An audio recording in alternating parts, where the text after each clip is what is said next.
Hurry to the mountain of death! Hercules is already on the way! Let's go!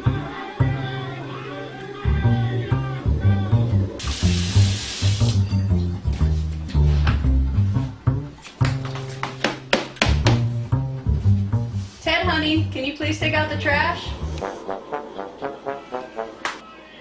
Yeah, I'll be there in a minute.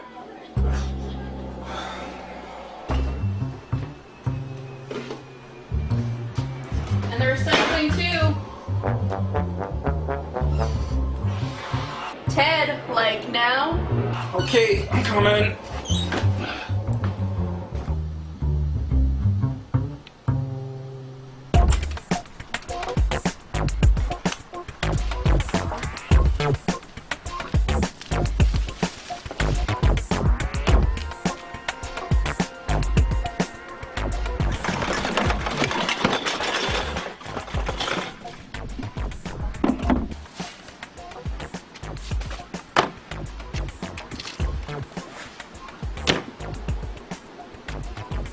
I wonder where this trash goes.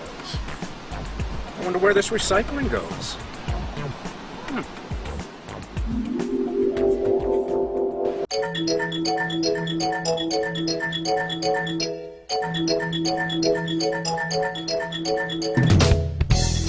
In the early or mid-'80s, the city of South Portland, like our surrounding communities, were struggling with the issue of what to do with solid waste, eventually recycling.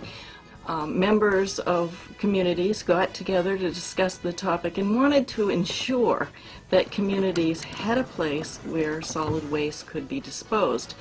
And in the mid-'80s created Regional Waste Systems, RWS, to take on that role for the communities. In the beginning of recycling in South Portland, we had silver bullets. For example, right at the very end of my street at a small local business, there was a silver bullet, and many of us in the neighborhood would collect our recycling throughout the week, and when we went for a walk or happened to drive by these locations, we would put our recycling into the silver bullet. Then, later on, we went to fewer silver bullets and instituted a tote program where people would collect their recycling, again trying to sort it if at all possible, and city staff would come around the Public Works Department and pick up those bins of recycling. So again, it encouraged more recycling by bringing it right to the curbside. The problem with it was the bins were small. Frequently, if you had lots of newspapers delivered to you, you might struggle to be able to get a week's worth of the family's recycling into that bin. So most recently, we've initiated a program of single sort recycling, which means that we have a much larger bin, a regular covered trash barrel, to make it sound simple, that is available to residents in this community, and there is absolutely no need to sort the recycled materials, so that any of the recycling that we have goes into that one large bin, and then on trash day, an automated truck will come along, pick up that, and dump it in to haul it over to EcoMaine for sorting.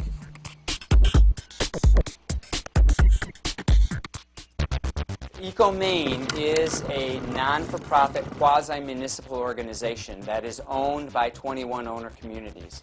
They shape the direction and the future policy of EcoMaine. So our very own communities are really shaping our policy. Our communities benefit from recycling because they pay a tipping fee for trash that they bring into us. When they bring in recycling, there's no associated tipping fee with that. So there is a financial incentive for residents of our owner communities as well as our member communities to recycle as much as possible.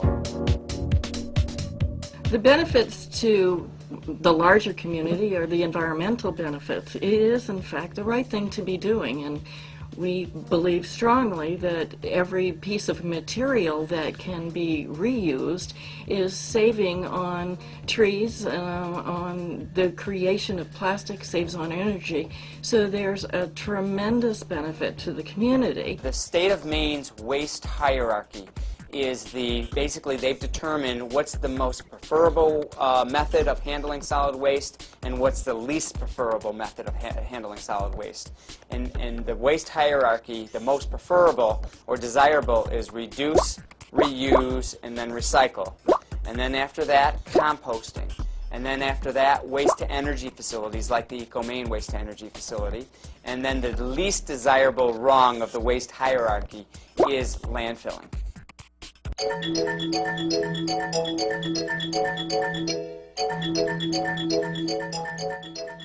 Basically what happens in the course of the day, we take several different kinds of trucks, whether they're silver bullet roll-off cans, they could be rear, packer, recycling trucks. In the course of the day they come in, they dump out on a tipping floor.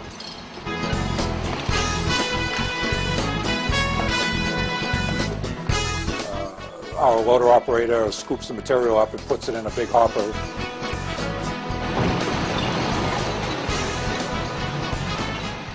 It goes into a drum feeder, which basically just it loosens up the material, the texture of it, and sends it up the incline belt. The second piece of equipment after that is what we call the OCC separator.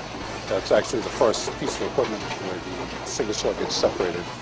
What happens is once the material comes out of the drum feeder and heads up the belt, all of the material drops on that OCC screen, and that's basically a series of shafts with big rubber, they call them stars, but they're like big rubber sprockets. They spin at a high rate of speed. In theory, corrugated is flat. It carries across the top of these sprockets where everything else drops down in between. When it drops down in between or it gets carried over the top, it gets split up into two conveyor belts. Corrugated gets disposed of in a bunker, which gets processed at a later date. Everything at that point goes through the pre-sort room. If there's any miscellaneous trash or any cardboard that might have got through the system, my hand sorters remove that and they'll drop it down into the hoppers where it's taken care of later, whether it's baled, corrugated, or it gets baled as trash to go next door to the incinerator.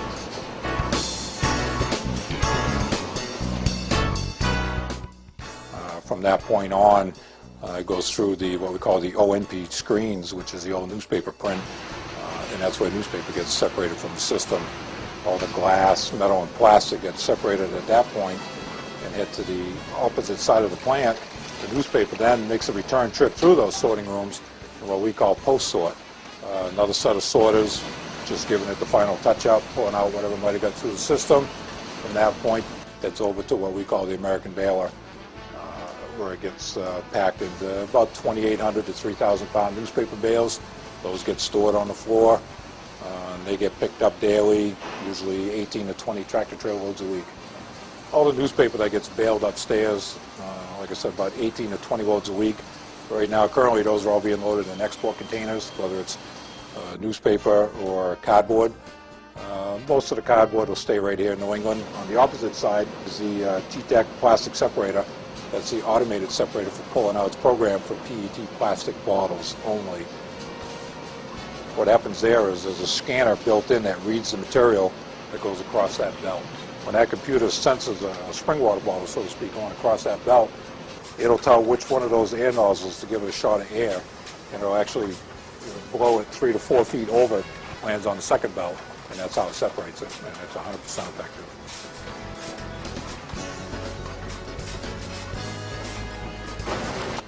We have manual sort for the high-density natural plastic, high-density colored plastic, and we also do what's called a 3 through 7 mixed plastic. That's everything else other than what I just described. When those bunkers get full, that material heads downstairs to a secondary baler where it gets baled and stored until we collect a load, and at that point what we do is we put it out for bid. It goes to the highest bidder. After the recyclables get processed and sorted and separated at the recycling facility, we then bale up the material into a packageable form because we have to be able to ship the material. You can't ship millions of loose milk jugs because they don't weigh anything and they'll make a mess, if you can imagine, or even loose paper. You have to put it into a packageable form. A fork truck picks up that material and puts it on the appropriate truck to where the material actually is being sent to for further recycling applications. Some of that material could go up into Canada, and I've had some go as far away as China, India, or even back to the U.S. and California. The plastic material will oftentimes go to a plastic processing facility. They'll shred, wash, and pelletize the plastic material and eventually make them into new plastic product. We try to use Maine mills whenever possible to keep the recycling loop happening right here in our own state. The moment that loader operator feeds that drum hopper, to the time that newspaper hits that baler, it runs through that plant in 3 minutes flat. About 14 to 15 ton an hour, depending on the day, good day, bad day, 110 to 150 ton a day we can run through that facility. As it keeps coming, it's nonstop. I've seen this literally go from trash bags lined up all over the street and the struggle of keeping dogs and seagulls from breaking it open and spreading it all over to the system that we currently have, which is incredibly neat and efficient in its pickup.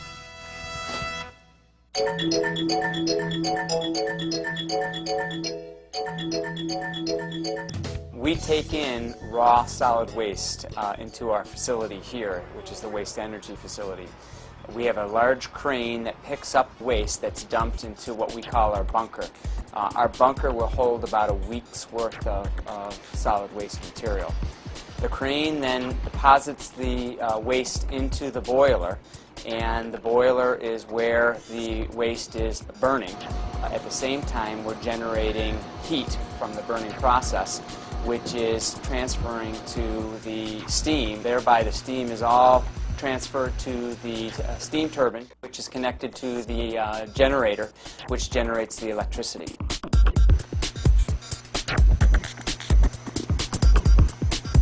We generate about 14 megawatts of electricity, which is about enough to power 10 to 14,000 homes.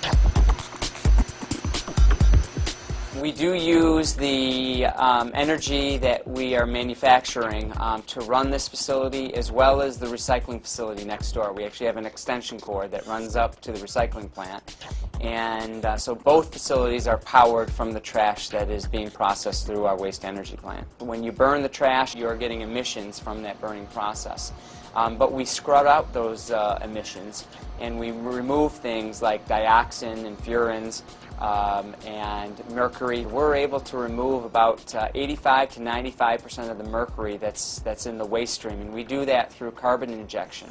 We inject carbon into the flue gases, and the particulate matter absorbs that mercury component and the dioxin and the furan, and it's removed through our electrostatic precipitators. The flue gases flow through the electrostatic precipitator, and the particulate matter, such as smoke, that you can visually see, stick to them after the particulate matter is actually charged.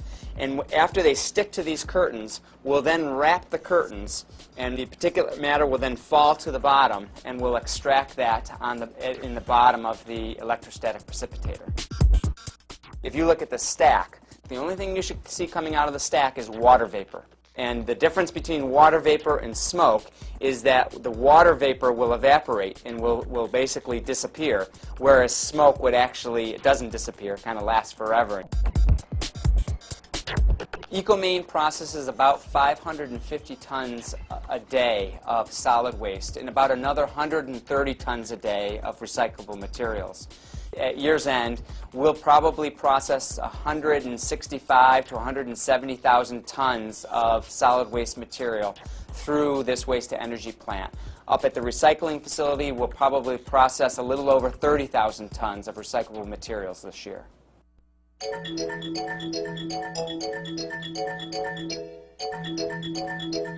Truck drives onto the site here, goes up to the ash fill, dumps his load, and leaves. After that, we push it around with a bulldozer, level it up. We bring the ash fill to a grade which has been predetermined under our license with the DEP. After we get it up to that grade, we cover it with a thin layer of soil, about 6 inches of soil, which sort of acts as a pad.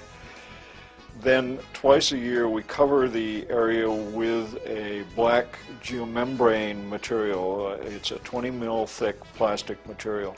We put that on there to keep the rain from infiltrating into the ash and producing a leachate, which is contaminated water that we have to pay to have treated at the Portland sewer treatment plant.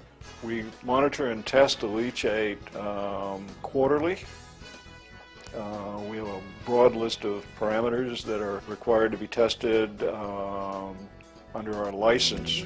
The constructed wetlands that we have out at the landfill is a real neat project. It's basically a natural way of precipitating out some of the undesirable characteristics that are in the water. And that constructed wetlands has served us well over the years. It does a real nice job, for example, at precipitating out iron.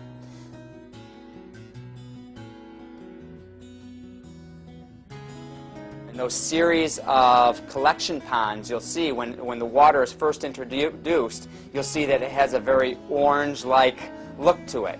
And when it gets to the final pond, it's very clear. And so that's good evidence that the system is working. Across the country and really even in other parts of the world, there is more and more experimentation going on with using these natural settings to control or to treat different types of stormwater and even leachates. You just need the real estate and the land to do it because, as you can see, it took up a large area of land. When the waste energy plant is down and we take garbage, or as we call it MSW here, we push it up into a contained pile contained by berms on 3 sides, and then we cover it every day with either soil material or, as we're using right now, a waste material called short paper fiber, which comes from the paper mills. We put about a 6-inch thick layer of that over the top of the stuff. Then when we're done filling, we'll put a layer of soil over the top of that and temporarily seed it.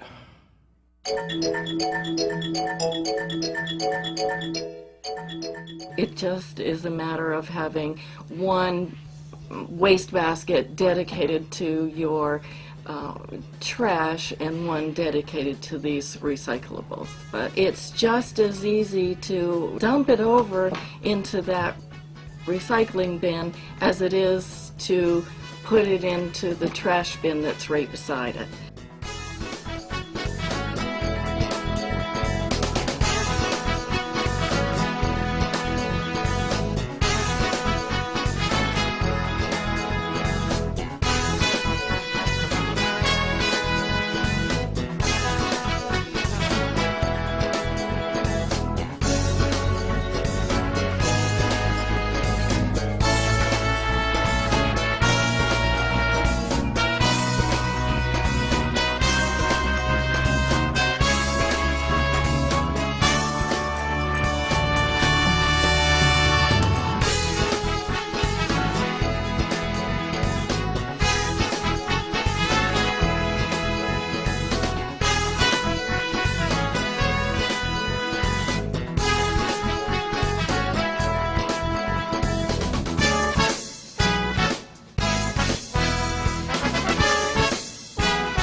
Huh?